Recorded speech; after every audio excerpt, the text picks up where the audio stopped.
The Bloodshed Summoning is the 8th studio album to be released by power metal veterans Sacred Steel.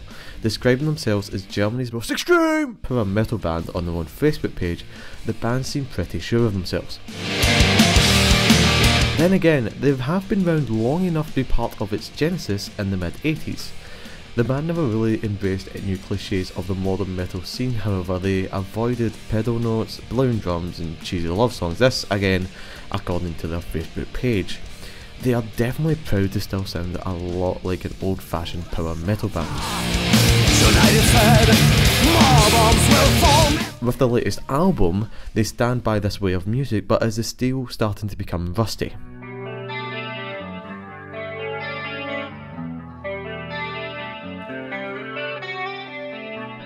All the songs in this album definitely sound like an 80s heavy metal track. There are no keyboards, only more guitar.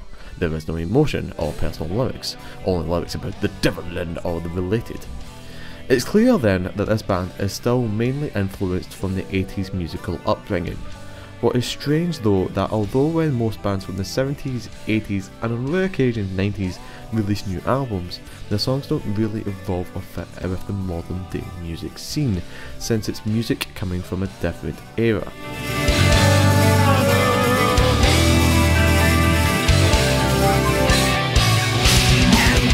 However, I never really found myself once thinking that I'm listening to an album that revels too much in the 80s culture.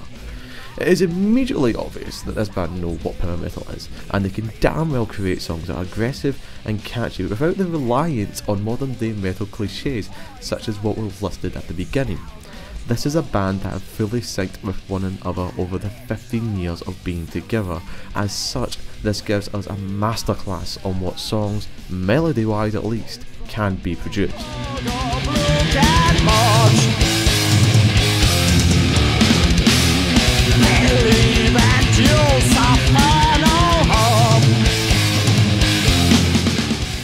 So the band members are great when working as a team, but does each band member have separately to each song? To start, the drummer is superb.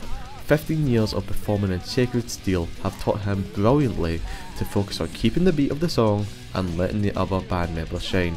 He doesn't make the mistake of constantly showing off by hammering away on the drums with double pedal notes, as many youth bands do in modern metal today. This only emphasises how amazing he is when he is in the spotlight.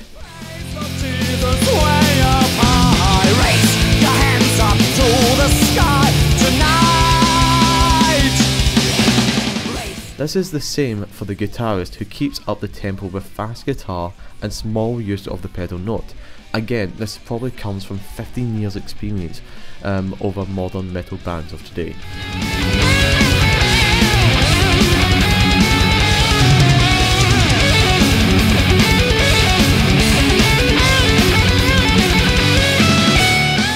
The singer as well does a great job of adding emotion to each song. His voice doesn't fit in with the smoother sounding rock and metal singers of today, sounding more of a theatrical version of Slayer's lead singer. I am alone here with my soul. Am I at home at last? Now, this is the part where you may love his voice or hate his voice. You may love his voice for its theatrical side. He never really sounds as if he's just singing the words, but instead becomes invested into the character singing them, almost as if he's an actor playing a character in a movie, but only in an album, if that makes any sense.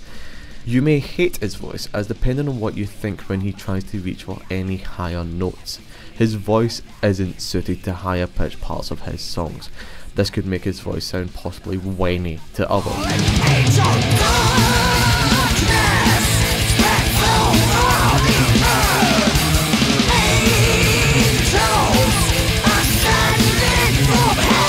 Also, depending on how you like your singers, his voice could be more polished compared to other singers, such as, using the example again, Slayer's lead singer. Even so, the love I have for this album should be pretty clear, and even with the comments on the lead singer are minor compared to the masterclass of what a modern day power metal album can sound like, but amazingly never has to use modern day cliches of metal today. If you are a heavy metal fan, you need to check this album out.